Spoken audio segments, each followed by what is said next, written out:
अस्सलाम वालेकुम, this doctor Nasir. आज के इस वीडियो में हम कॉजेटिव्स की बात करेंगे। इससे पिछली वीडियो में हमने इस बात को थोड़ा सा अंडरस्टैंड करने की कोशिश की कि कॉजेटिव्स बेसिकली वो एक्सप्रेशंस होते हैं जिसमें जो ना तो एक्टिव होते हैं ना पैसिव होते हैं, बल्कि उनमें हम एक चीज़ का सबब बनते हैं, उसमें शामिल होते भी हैं, एक लिहाज से नहीं भी होते। तो इसमें बेसिक कॉन्सेप्ट में, जैसे मैंने पहले भी कहा, इसमें होगा कि वो चीज़ करवाई जाती है। आप चीज़ करते नहीं बल्कि करवाते हैं, करवाना, बनवाना, बतलाना। तो ये सारे कॉन्सेप्ट्स होते हैं। ये एक्टिव और पैसिव से थोड़ी सी डिफरेंट चीज़ है। तो इन द प्रीवियस वीडियो हमने हैव के कॉन्सेप्ट को थोड़ा सा तफसील से डिस्कस किया था। उसका मैंने आपको बताया कि ये बेसिक स्ट्रक्चर था। पहले हम लगाते हैं हैव, फिर हम लगाते हैं ऑब्जेक्ट। ऑब्जेक्ट से मुराद वो चीज़, और फिर आगे हम लगाते हैं थर्ड फॉर्म ऑफ वर्ब। इसमें दूसरा एक पैटर्न ये बनता है, पहले हम हैव लगाते हैं, फिर हम ऑब्जेक्ट लगाते हैं। लेकिन ऑब्जेक्ट जहाँ समवन है, कोई बंदा है, तो उस सूरत में इसके आगे हम लगाते हैं फर्स्ट फॉर्म। तो थ्रू एग्जांपल्स हमने इसको थोड़ा सा अंडरस्टैंड करने की कोशिश की थी। अगले जो पॉजिटिव्स हैं उसमें एक गेट का पॉजिटिव है। गेट के पॉजिटिव का जो स्ट्रक्चर है दैट इज़, पहले हम गेट लगाते हैं, फिर हम ऑब्जेक्ट लगाते हैं, वो चीज़ लगाते हैं, और फिर हम थर्ड फॉर्म ऑफ वर्ब लगाते हैं। और गेट में दूसरी पॉसिबिलिटी क्या है कि मतलब अगर गेट के आगे ऑब्जेक्ट कोई शख्स हो, चीज़ ना हो, तो फिर उस सूरत में हम इन्फिनेटिव लगाते हैं आगे बजाय थर्ड फॉर्म के। ये मैं कहना क्या चाह रहा हूँ, ये आपको थोड़ा सा ड्यूरिंग डिस्कशन क्लियर हो जाएगा। मेक का पॉजिटिव है और लेट का पॉजिटिव है। इन दोनों पॉजिटिव्स का स्टाइल एक ही है। इनमें हम मेक लगाते हैं पहले, फिर आगे ऑब्जेक्ट लगाते हैं। ऑब्जेक्ट समवन हो या समथिंग हो, उससे कोई फ़र्क नहीं पड़ता। हमने दोनों सूरतों में आगे फर्स्ट फॉर्म लगानी है वर्ब की। दैट्स वाई कि इसमें मैंने समथिंग और समवन का जिक्र नहीं किया। Same is the case with late. Late की सूरत में हम पहले लेट लगाते हैं, फिर हम ऑब्जेक्ट लगाते हैं, यानी कि वो शख्स या वो चीज़, और आगे लगाते हैं फर्स्ट फॉर्म ऑफ वर्ब। इस तरह एक हेल्प का पॉजिटिव होता है। उस सूरत में हम पहले हेल्प लगाते हैं, फिर हम ऑब्जेक्ट लगाते हैं, फिर हम या फर्स्ट फॉर्म लगाते हैं या इन्फिनेटिव लगाते हैं। तो ये इनका एक रफ सा पैटर्न है। इंशाल्लाह विल डिस्कस, ये हम आने वाले लेक्चर में बात करेंगे।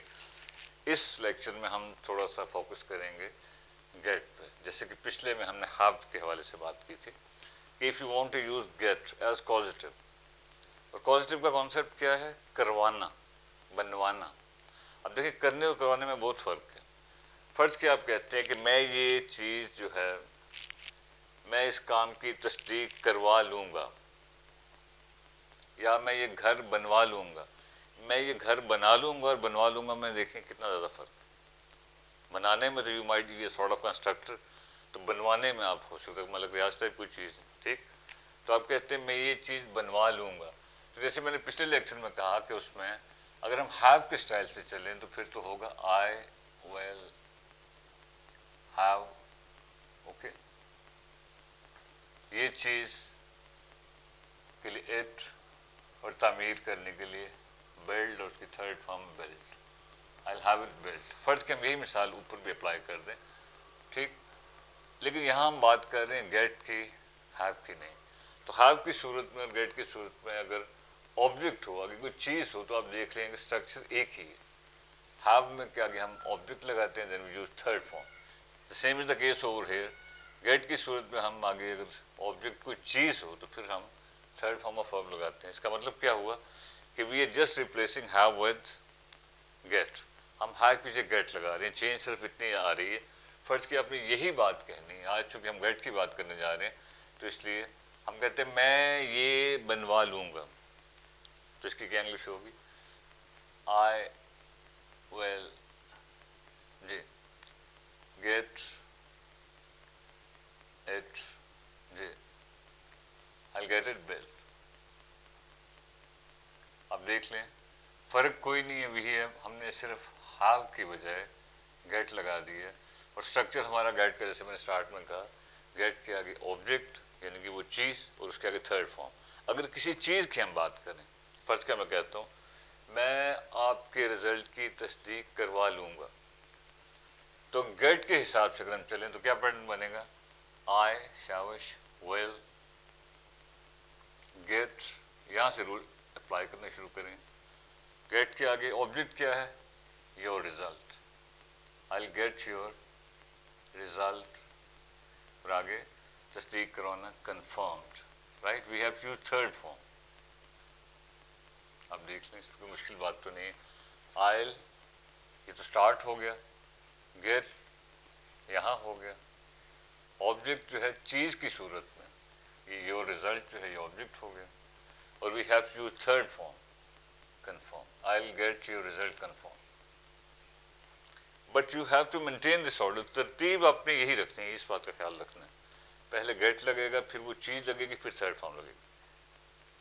फर्ज के आप कहते हैं जी कि हम ये चीज़ करवा लेंगे, तो that means you not saying कि आप खुद करेंगे, आप कहते हैं ये करवा लेंगे, तो इसकी इंग्लिश क्या होगी? हम ये चीज़ करवा लेंगे। तो वी से स्टार्ट कर लें, वी, शाबाश, वेल, ये तो टेंस के हिसाब से रूटीन में हुआ। फिर गेट से हमारा रूल शुरू हो रहा है, विल गेट ये चीज़, दिस थिंग, और थर्ड फॉर्म हमने लगानी है done, will get this thing done. इसका मतलब हम ये चीज़ करवा लेंगे। अब देखिए, if you just want to say कि हम ये चीज़ कर लेंगे, तो हम क्या कहेंगे? We will do this thing. Do this thing और गेट दिस थिंग डन में कितना ज़्यादा फ़र्क है, आप थोड़ा अंदाज़ा लगा सकते हो।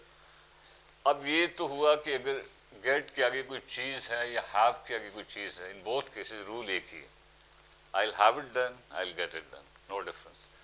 अब थोड़ा सा कन्फ्यूजन कहाँ पे होता है? जब कोई ऑब्जेक्ट जो है वो चीज़ ना हो बल्कि समवन हो, कोई बंदा हो। जैसे मैंने वो कहा, पिछले लेक्चर में भी कहा, मैं कहता हूँ जी कि मैं उसके पापा से ये चीज़ करवा लूँगा, तो अगर हम हैव लगाएं तो हम कहते हैं आई विल हैव हिज फादर, और फर्स्ट फॉर्म डू इट। तो आज हम गेट की बात करें। गेट में हमारा स्ट्रक्चर स्लाइडली डिफरेंट। गेट किसमें अगर कोई ऑब्जेक्ट कोई बंदा हो तो हम क्या करते हैं? पहले हम गेट लगाते हैं, फिर हम ऑब्जेक्ट लगाते हैं, फिर हम उसके आगे इन्फिनेटिव लगाते हैं। द क्वेश्चन इज कि इन्फिनेटिव चीज़ क्या है? अब ये एक अलहदा पॉइंट है। अब इन्फिनेटिव को आप आम जुबान में समझ लें कि हालांकि इसकी एग्जैक्ट डेफिनेशन ये नहीं है, लेकिन two plus first form, just for the sake of understand करने की हद तक आप ये समझ लें कि जब किसी वर्ब से पहले टू लगाएं तो उसे हम आम जुबान में कहते हैं इन्फिनेटिव। तो इस स्टेज पर बस इतना ही कॉन्सेप्ट रखें कि गेट के आगे ऑब्जेक्ट, उसके आगे इन्फिनेटिव, या in simple words two plus first form. Okay, अब इस बात का ख्याल रखना है कि जुमले की फ्लो है क्या। फर्स्ट क्या मैं कहता हूँ कि हम उसके फादर से ये काम करवा लेंगे, तो बताएं इसमें पैटर्न कौन सा चलेगा, ये वाला कि ये वाला? यहाँ फादर की बात हो रही है इसलिए समवन की बात हो रही है, तो फिर इसकी इंग्लिश क्या होगी? हम उसके फादर से ये चीज़ करवाएंगे, वी विल, ठीक है, गेट से स्टार्ट कर लें, गेट, जी, विल गेट, ओके, ऑब्जेक्ट क्या है यहाँ? His father, will get his father, ये ऑब्जेक्ट हो गया। इसके आगे थोड़ा सा ख्याल रखना है, will get his father to do it, और डू इट इन्फिनेटिव लगाना है, टू के साथ फर्स्ट फॉर्म लगानी है, तो it would be will get his father to do it. बस ये ख्याल रखना है। ये ज़रा फॉर्मल इंग्लिश की बातें हैं, रूटीन की इंग्लिश में तो no one was that much. अगर इसके भी हम हैव लगा रहे होते फिर हम कहते I will have his father do it, और here we are saying I will have his father to do it. तो ये गेट का, अब इसमें भी वंस अगेन ये स्ट्रक्चर ज़्यादा कॉमन है जब हम चीज़ की बात करते हैं। Instead of focusing on the person हम कहते हैं जी आप परेशान ना हो, मतलब ये है कि हम ये काम करवा लेंगे, तो we will get this work done. कोई फ़र्ज़ का बंदा परेशान है, वो कहता है कि यार मतलब ये है कि यार ये काम तो नहीं होगा, आप कहते नहीं मैं मेरे अंकल या मेरे भाई फलां जगह हैं तो इंशाल्लाह मैं उनसे काम करवा लूँगा, तो इन दैट केस हम फिर ये स्ट्रक्चर लगाते हैं, gate plus object plus infinitive. फर्ज के अब ये कहते हैं मैं अपने भाई से ये काम करवा लूँगा, तो हम कहेंगे आई स्टार्ट में आगे गेट माई ब्रो और to do it, right, to do it not do it. तो ये गेट का हल्का सा कॉन्सेप्ट था।